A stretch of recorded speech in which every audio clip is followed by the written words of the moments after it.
Shri Nenmara Babu. Sir, ആരോഗ്യ സൂചികയിൽ കേരളം ഒന്നാമത്.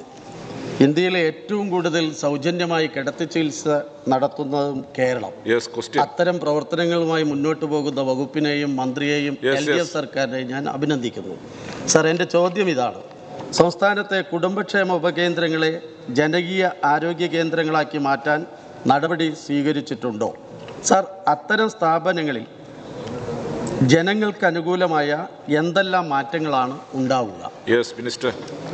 Sir, Aardram മിഷന്റെ ഭാഗമായി, ആർദ്രം പദ്ധതിയുടെ ഭാഗമായി സർക്കാർ കൈക്കൊണ്ട ഏറ്റവും പ്രധാനപ്പെട്ട തീരുമാനങ്ങളിൽ ഒന്നാണ് താഴെ തട്ടിലുള്ള, അതായത് കുടുംബാരോഗ്യ കേന്ദ്രങ്ങൾക്കും താഴെയുള്ള സബ് സെന്ററുകളെ ജനകീയ പങ്കാളിത്തത്തോടെ പൊതുജനാരോഗ്യ പ്രവർത്തനങ്ങൾ ശക്തിപ്പെടുത്തുന്നതിനു വേണ്ടി ജനകീയ ആരോഗ്യ കേന്ദ്രങ്ങളായി മാറ്റുക എന്നുള്ളത്.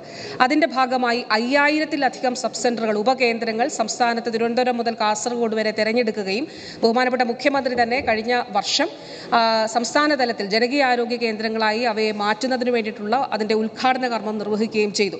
സർ, ഇതിൻ്റെ ഭാഗമായി 3 ആരോഗ്യ പ്രവർത്തകരുടെ സേവനം ജനകീയ ആരോഗ്യ കേന്ദ്രങ്ങളിൽ ലഭ്യമാകും. അതായത് പണ്ട് സബ് സെന്ററുകൾ ആഴ്ചയിൽ ഒരിക്കലോ 2 ആഴ്ചയിൽ ഒരിക്കലോ ഒക്കെ മാത്രമാണ് തുറന്ന് പ്രവർത്തിച്ചതെങ്കിൽ ഇപ്പോൾ ആഴ്ചയിൽ പ്രവൃത്തി ദിവസങ്ങളിലെല്ലാം തന്നെ അവിടെ ആരോഗ്യ പ്രവർത്തകർ ഉണ്ടായിരിക്കും. 14ഓളം ടെസ്റ്റുകൾ അവിടെ തന്നെ നടത്താൻ സാധിക്കും.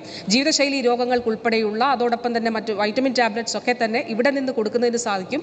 ആരോഗ്യ കേന്ദ്രങ്ങളിൽ ഡോക്ടർമാർ പ്രിസ്ക്രൈബ് ചെയ്യുന്ന മരുന്നുകൾ, തുടർച്ചയായി കഴിക്കേണ്ട മരുന്നുകൾ, NCDയുടെ മെഡിസിൻസ് ഒക്കെ ഇവിടെ നിന്ന് ലഭ്യമാകും. വളരെ പ്രധാനപ്പെട്ട കാര്യം സാർ, ഇതൊരു പൊതുജനാരോഗ്യ പ്രവർത്തനങ്ങളെ അതിന് ഏകോപിപ്പിക്കുന്നതിനുള്ളൊരു ഇടം കൂടിയാണ്. ഇവിടെ നമുക്ക് ചെറിയ രീതിയിലുള്ള വ്യായാമം ചെയ്യുന്നതിനുള്ള ഓപ്പൺ ജിമ്മുകൾ, ഗർഭിണികൾക്ക് ഒന്നിച്ചിരുന്ന് അവർക്ക് വ്യായാമം ചെയ്യുന്നതിനും യോഗ ഉൾപ്പെടെ ചെയ്യുന്നതിനും വേണ്ടിയിട്ടുള്ള സൗകര്യങ്ങൾ, വയോജനങ്ങൾക്ക് ഒന്നിച്ചു വരുന്നതിനുള്ള ഇടങ്ങളൊക്കെ തന്നെ ജനകീയ ആരോഗ്യ കേന്ദ്രങ്ങളുടെ ഭാഗമായി വളരെ മനോഹരമായി ജനകീയ പങ്കാളിത്തത്തോടെ സജ്ജമാക്കിയിട്ടുണ്ട്. തീർച്ചയായിട്ടും പൊതുജനാരോഗ്യ മേഖലയിലെ നല്ലൊരു ഇടപെടലായിട്ടാണ് സർക്കാർ കാണുന്നത്. സർ.